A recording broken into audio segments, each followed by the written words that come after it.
When I walked in, the house smelled of a stench of. It smelled like a sewer, a septic tank, and also a smell of death. I've never, I've never smelled that in my life. I've dealt with decomposed bodies. I've dealt with all sorts of death, degradation, whatever. Never experienced this in all of my career. On January 4th, 2022, local police were dispatched to the home of 64-year-old Sheila Fletcher and her husband, Clay Fletcher, after claiming they had found their 36-year-old daughter, Lacey Ellen Fletcher, dead on their couch. Once a thorough investigation was completed, it was revealed that Lacey Fletcher had been neglected by her parents after becoming unable to leave her house due to a cognitive health decline. For 12 years, their daughter Lacey would become confined to the family couch and endured a slow and painful death, one that would cause significant media coverage due to the gruesome nature of the crime. The events leading up to this heartbreaking tragedy are as follows. At an early age, Lacey Fletcher was diagnosed with autism spectrum disorder, making her subject to relentless bullying through her high school years. Due to this, her parents Sheila and Clay decided to withdraw her from public schooling and opt her into homeschooling. It's been reported that Lacey's parents would often complain about having to take care of their daughter as a grown-up and did not want to be caregivers for the rest of their lives. At the age of 24, Lacey's cognitive health began to drastically decline, making her unable to leave her house as often as she used to, and unfortunately, she would become confined to her family's leather couch.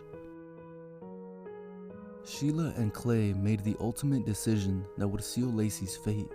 Instead of seeking medical attention for their daughter, the elderly couple would leave Lacey unattended for such a time that she would often be found urinated and her clothes filled with feces.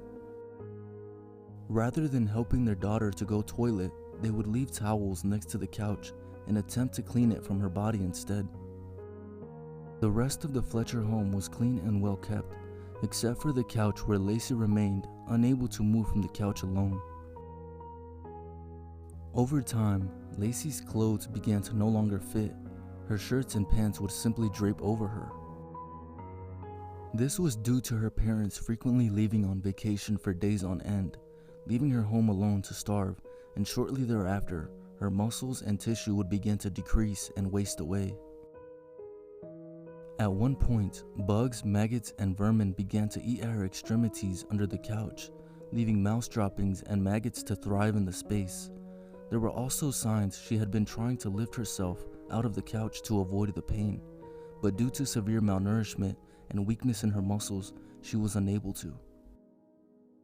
Lacey would suffer this neglect from her parents for 12 long, excruciating years, and in the final days and months of her life, her body fused into the leather couch cushions as she was covered in urine and feces, as well as maggots living in her hair and inside her. She suffered starvation and bone infections, leading finally to sepsis, which caused her death. During her autopsy, it was discovered that Lacey had feces and couch cushion under her fingernails, as well as in her stomach contents, which determined she attempted to save herself by eating her surroundings before dying on the couch.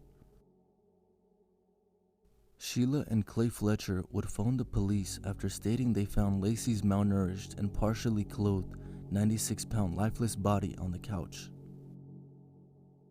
Emergency services and the coroner arrived at the home and determined that Lacey had been dead for 1 to 2 days before Sheila had finally decided to call the police.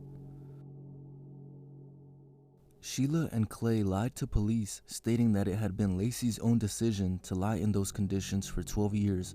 However, her autopsy ruled her death a homicide. Investigators stated they could not sleep or eat after investigating the killing due to the mental distress and the gruesome nature of the case.